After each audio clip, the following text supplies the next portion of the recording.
pada abad ke-19 di awal abad ke-20 bersamaan dengan gelombang kekerasan anti-Yahudi di wilayah kekuasaan Imperium Rusia dan beberapa negara Eropa, muncullah beberapa ide dan rencana di Eropa untuk menyingkirkan keberadaan Yahudi di sana dan menempatkan mereka di negara lain.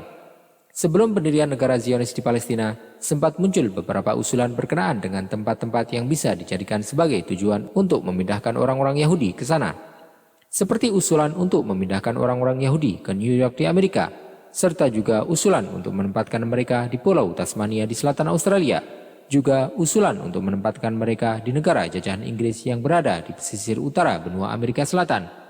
Ada juga usulan penempatan mereka di ujung tenggara Uni Soviet di dekat perbatasan dengan Cina, atau menempatkan mereka di Kenya di Afrika Timur. Ada juga beberapa klaim yang diragukan kebenarannya yang menyebutkan bahwa sempat juga ada upaya untuk menempatkan mereka di negara-negara jajahan Imperium Jepang, bahkan di Argentina. Hanya saja, usulan teraneh yang pernah ada tentang penempatan orang-orang Yahudi Eropa tersebut ke tempat lain yang telah dikaji secara rinci serta telah siap untuk dilaksanakan adalah kemudian yang dikenal dalam sejarah sebagai Madagascar Plan. Madagascar Plan atau rencana Madagaskar ini diusulkan oleh beberapa tokoh Britania yang memusuhi orang-orang Yahudi di awal abad ke-20, yang mana mereka mengusulkan untuk memindahkan orang-orang Yahudi Eropa ke pulau Madagaskar yang terletak dekat dengan pesisir tenggara benua Afrika. Yang kemudian pada tahun 1937, pemerintah Polandia bekerja sama dengan pemerintah Prancis yang saat itu menguasai Pulau Madagaskar mengirimkan komite untuk memastikan bahwa pulau tersebut siap untuk menerima rombongan pertama dari orang-orang Yahudi yang akan dikirim ke sana. Setelah orang-orang Polandia mengecek Pulau Madagaskar, ketua komite Polandia tersebut menegaskan bahwa pulau itu bisa memuat antara 5.000 sampai 7.000 keluarga Yahudi. Dan tidak hanya itu saja, peta penempatan orang-orang Yahudi di Pulau Madagaskar yang dianggap sebagai tempat paling cocok untuk menempatkan mereka juga telah siap. Tetapi beberapa anggota komite dari Yahudi tidak setuju dengan pendapat tersebut. Mereka menyatakan bahwa jumlah maksimal keluarga Yahudi yang bisa ditampung di pulau itu hanya 500-an keluarga. Hal ini dikarenakan kondisi iklim daerah tersebut yang tidak cocok dengan orang-orang Yahudi Eropa serta juga karena ketiadaan layanan dan bangunan dasar di pulau tersebut. Dengan demikian, Madagascar Plan pun untuk sementara diabaikan. Tetapi bersamaan dengan naiknya partai Nazi Jerman di bawah kepemimpinan Adolf Hitler yang kemudian menjadi penguasa Jerman pada tahun 1933, Madagascar Plan pun kembali mencuat. Bersamaan dengan kemenangan yang diraih oleh Nazi Jerman di dataran Eropa serta meluasnya kekuasaan Imperium Reich Jerman, pemerintah Nazi pun mengambil keputusan untuk menyingkirkan semua orang Yahudi Eropa ke tempat lain yang jauh dari benua Eropa. Pembahasan pun terpusat pada satu daerah yang jauh dari pemukiman serta miskin sumber daya alam. Orang-orang Yahudi tidak bisa untuk membangun sebuah negara yang kuat dan kaya serta menjadi masyarakat yang maju. Setelah orang-orang Nazi berhasil mengarahkan Prancis serta menjajahnya pada bulan Mei 1940, kepala urusan Yahudi pada Kementerian Luar Negeri Nazi, Franz Rademacher, mengusulkan kepada Adolf Hitler sebuah rencana untuk menyingkirkan semua orang-orang Yahudi dari Eropa dan memindahkan mereka ke Pulau Madagaskar yang pada waktu itu berada di bawah kekuasaan Prancis. Rencana tersebut mengharuskan Prancis untuk menyerahkan Pulau Madagaskar kepada Nazi Jerman sebagai salah satu syarat menyerahnya mereka, yang setelah itu sebanyak 4 juta orang Yahudi akan dipindahkan ke pulau tersebut selama 4 tahun atau rata-rata 1 juta orang per tahun. Maka seharusnya negara Yahudi di Pulau Madagaskar akan menjadi negara yang berada di bawah pemerintahan Imperium Reich Jerman. Angkatan bersenjata SS pun akan disebarkan untuk mengawasi masyarakat Yahudi di sana, serta untuk memperhatikan semua gerak-gerik mereka. Franz Rademacher juga merencanakan untuk menyita semua harta dan kepemilikan orang-orang Yahudi di Eropa, serta menggunakannya untuk membiayai operasi pemindahan mereka ke Pulau Madagaskar tersebut. Dia juga akan mendirikan sebuah bank Eropa sebagai penengah untuk transaksi antara orang-orang Yahudi di Madagaskar dengan negara-negara lain di dunia. Karena orang-orang Yahudi di Madagaskar akan dilarang untuk mendirikan bank serta bertransaksi secara langsung dengan dunia luar yang berhubungan dengan uang dan ekonomi sama sekali. Tujuan utama dari penempatan orang-orang Yahudi di Madagaskar adalah untuk menyingkirkan sebanyak mungkin jumlah populasi mereka saat proses pemindahan mereka dari Eropa. Dan karena negara-negara sekutu saat itu menguasai terusan Suez di Mesir, Jerman dan sekutunya pun tidak akan bisa untuk memindahkan orang-orang Yahudi melalui jalur singkat lewat terusan Suez. Sebagai gantinya, mereka akan menggunakan jalur yang lebih jauh, yaitu memutar benua Afrika yang merupakan jalur yang sangat jauh di mana jaraknya mencapai 8.484 km dengan durasi perjalanan mencapai 24 hari menggunakan kapal. Dengan jumlah orang-orang Yahudi yang sangat banyak di atas kapal serta minimnya pasokan makanan dan obat, maka diperkirakan jumlah yang besar dari orang-orang Yahudi akan mati di perjalanan, bahkan sebelum mereka sampai di Pulau Madagaskar. Hal ini akan mengurangi jumlah penduduk Yahudi yang akan bisa sampai hidup-hidup di pulau tersebut, yang kemudian akan lebih memudahkan dalam pengawasan mereka, serta mengurangi biaya yang harus dikeluarkan untuk mengelola wilayah jajahan Jerman tersebut. Tetapi Madagaskar Plan ini gagal dan belum terwujud karena terjadinya perubahan yang tiba-tiba dalam Perang Dunia Kedua dan berbagai pertimbangan yang malah akan menguntungkan negara-negara sekutu. Misalnya, karena Madagaskar Plan mengharuskan untuk memindahkan 1 juta orang Yahudi dalam 1 tahun dari Eropa ke Madagaskar menggunakan kapal lewat lautan. Tetapi pada saat itu, Angkatan Laut Britania menguasai Laut Utara dan juga Samudra Atlantik yang merupakan angkatan bersenjata yang sangat kuat. Hal tersebut mengharuskan Jerman untuk terjun ke dalam peperangan besar melawan pasukan Britania serta mengalahkan mereka untuk membuka jalan laut dan merealisasikan rencana tersebut.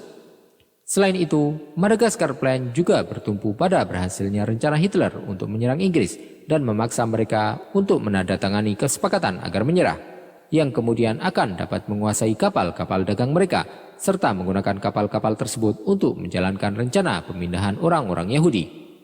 Tetapi dengan gagalnya serangan udara Jerman untuk menghancurkan Angkatan Udara Britania serta kuatnya Angkatan Laut Britania, Hitler pun memutuskan untuk membatalkan rencana penyerangan terhadap Inggris. Akibatnya, dengan mulainya peperangan Jerman melawan Uni Soviet dan semakin membesarnya peperangan yang mereka hadapi, serta jatuhnya Pulau Madagaskar ke tangan negara-negara sekutu pada tahun 1942, Hitler pun kemudian meminta kepada penasihatnya untuk membatalkan Madagaskar Plan dan memikirkan rencana alternatif untuk menghabisi orang-orang Yahudi daripada harus memindahkan mereka ke tempat lain. Dari sinilah orang-orang Nazi kemudian menggunakan kamp-kamp konsentrasi untuk membasmi orang-orang Yahudi serta ras-ras yang lain. Tetapi bagaimana jadinya jika orang-orang Nazi benar-benar berhasil untuk mengalahkan Britania dan menguasai kapal-kapal dagang mereka yang besar serta menggunakannya untuk memindahkan 4 juta Yahudi ke Pulau Madagaskar dan membangun negara Yahudi di sana? Apa kira-kira pengaruhnya terhadap kondisi Timur Tengah dan dunia serta Pulau Madagaskar itu sendiri saat ini? Tentu saja, untuk Timur Tengah sendiri dengan ketiadaan Zionis di sana, kondisinya akan tetap kondusif, sebagaimana sebelum munculnya Zionis di kawasan tersebut. Dan jika Inggris benar-benar dikalahkan oleh Jerman, maka Inggris pun tidak akan jadi untuk membagi wilayah Yordania menjadi 2 kawasan yang dipisahkan oleh Sungai Yordania antara Kerajaan Yordania dan Palestina, sehingga kemungkinan Yordania dan Palestina akan tetap menjadi satu negara dengan ibu kotanya Al-Quds. Dengan adanya negara Yahudi di Pulau Madagaskar dan bukan di Palestina, maka juga tidak akan terjadi peperangan 1948, peperangan 1955, peperangan 1967, serta Perang Oktober 1973. Dan juga tentu saja tidak akan muncul pergerakan perlawanan yang dikenal saat ini di negara-negara Arab yang terjajah, serta Masjidil Aqsa akan tetap berada di bawah pengelolaan bangsa Arab. Adapun Pulau Madagaskar sendiri, di mana negara Yahudi berdiri, maka tentu saja kondisinya akan sangat berbeda. Orang-orang penduduk asli Madagaskar dari bangsa Afrika tentu saja tidak akan menyambut kedatangan orang-orang Yahudi berkulit putih yang baru datang dari Eropa tersebut, karena mereka akan dianggap sebagai bangsa penjajah di Pulau Madagaskar itu, tanpa memandang agama mereka atau bahwa mereka adalah orang-orang Yahudi yang disingkirkan. Jadi permusuhan yang terjadi dengan orang-orang Yahudi tidak akan lagi berdasarkan permusuhan agama dan akidah, sebagaimana ketika mereka berada di Timur Tengah, tetapi permusuhannya adalah permusuhan ras antara kulit putih dan kulit hitam. Tetapi sebagaimana yang kita sebutkan bahwasanya rencana Jerman untuk menundukkan orang-orang Yahudi di Madagaskar di bawah angkatan bersenjata SS, maka kemungkinan pulau tersebut akan dibagi menjadi 2 antara tempat pemukiman orang-orang Yahudi dan para penduduk asli bangsa Afrika. Kemungkinan juga pemerintah Nazi akan lebih condong kepada para penduduk asli, karena tujuan utama mereka memindahkan orang-orang Yahudi bukanlah untuk mendirikan negara Yahudi yang maju dan kuat, tetapi tujuan utamanya adalah untuk menyingkirkan orang-orang Yahudi dan mengurangi populasi mereka sebanyak mungkin, bahkan mungkin menghabisi mereka seluruhnya di Pulau Madagaskar. Tetapi bagaimana seandainya setelah Perang Dunia Kedua, Jerman memberikan kemerdekaan kepada negara Yahudi di Madagaskar, serta memberikan mereka kekuasaan penuh untuk mengelola negara mereka dan membiarkan mereka untuk berkembang menjadi negara maju agar menjadi daya tarik bagi orang-orang Yahudi yang lain di belahan dunia lainnya yang akan menjamin tidak akan kembalinya orang-orang Yahudi ke Eropa di masa yang akan datang. Tentu saja tidak akan ada perselisihan antara negara Yahudi dengan negara-negara tetangganya karena Madagaskar adalah sebuah pulau yang diliputi oleh lautan dari semua sisinya. Dan karena luas pulau Madagaskar 21 kali lebih besar daripada luas Palestina, maka akan jauh lebih mudah untuk membagi pulau Madagaskar antara tempat pemukiman orang-orang Yahudi dan para penduduk asli, tanpa harus terjadi banyak perselisihan dan gesekan. Pada awalnya, jumlah orang-orang Yahudi Eropa akan lebih sedikit dibandingkan dengan penduduk asli pulau tersebut. Tetapi bersamaan dengan kondisi yang semakin membaik dan bertambahnya orang-orang Yahudi yang berpindah dari semua penjuru Eropa ke Madagaskar, maka pulau tersebut akan didominasi oleh mayoritas orang-orang Yahudi, karena jumlah orang-orang Yahudi Eropa pada saat itu berkisar 9.500.000 jiwa, sedangkan penduduk asli pulau Madagaskar sekitar 4 juta orang. Para penduduk Yahudi juga akan memanfaatkan kemampuan mereka dalam bercocok tanam serta industri yang mereka pelajari di Eropa, serta pendidikan dan ekonomi untuk mengembangkan negara Yahudi di Madagaskar. Dan bahkan bisa jadi negara ini menjadi salah satu negara terkuat di Afrika. Karena tidak adanya ancaman dari luar serta tidak ada pertikaian di perbatasan negara antara negara Yahudi dengan tetangganya, maka mungkin negara Yahudi ini tidak akan terlalu memperkuat militernya serta tidak terlalu memusuhi negara-negara lain, dan juga tidak akan berusaha untuk memiliki senjata nuklir.